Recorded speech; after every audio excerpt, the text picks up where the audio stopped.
At my grandmother's will reading, my cousins each got 6 figures. I got the key to a fabric shop that had not turned a profit in years, and they laughed at me in front of the lawyer. Grandma Rose ran that little shop for 40 years. A narrow storefront downtown with crooked shelves, a bell on the door, and a smell of lavender that never left the walls. My cousins called it the money pit. They visited her twice a year, always around the holidays, always asking about her health in a way that sounded more like accounting than love. I was there every Sunday, not because I wanted anything, because she was my favorite person alive. I did her books when her eyes got bad. I drove her to appointments for 3 years while she got sicker. My cousins sent flowers. At the reading, the lawyer announced that Dana and Marcus would each receive $150,000. They actually high-fived. Then he said the shop, the building, and everything inside it went to me. Dana laughed first. Enjoy the dust. Marcus grinned and said at least someone would finally throw out those fabric bins. Then he asked the lawyer, seriously, whether the shop could be sold quickly and the money split more fairly. The lawyer said the will was final. They left in Dana's new lease, talking about a trip to Portugal. I sat in my car and cried. Not about the shop, about the chair by the register where she used to sit that nobody would sit in again. I decided to reopen it, not for money, because closing it felt like burying her twice. I spent 6 weekends cleaning. Behind the cutting counter, wedged under a loose floorboard she always told me to be careful of, I found a metal box. Inside was an envelope with my name on it, in her shaky handwriting. The letter said this: the shop was never the gift. The building was. She had paid it off in 1994. The 2 apartments upstairs, which I had honestly forgotten existed, had long-term tenants whose rent she had quietly collected for decades. The storage room in the back was full of vintage designer fabric she had bought in the 80s, bolts that collectors now paid serious money for.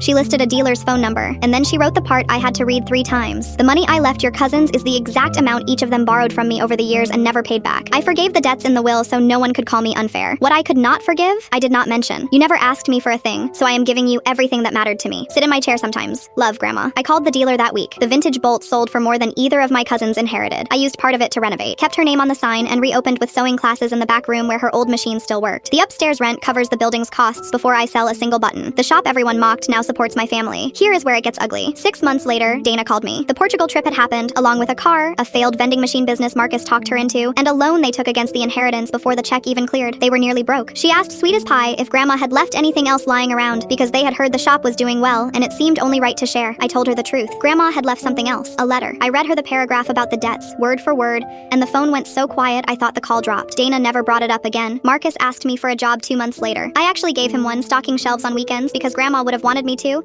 and because some lessons are better taught with a paycheck than a grudge. He complained for the first month. Then one Saturday, I caught him showing a customer how to match thread to a fabric swatch, patient and careful, and I pretended not to see it. Last Sunday, I sat in her chair by the register. The bell rang, and a little girl walked in with her grandmother to pick out fabric for a dress. I had to step into the back room for a minute. Some inheritances are money. Mine was a bell on a door, and it is worth more every single day.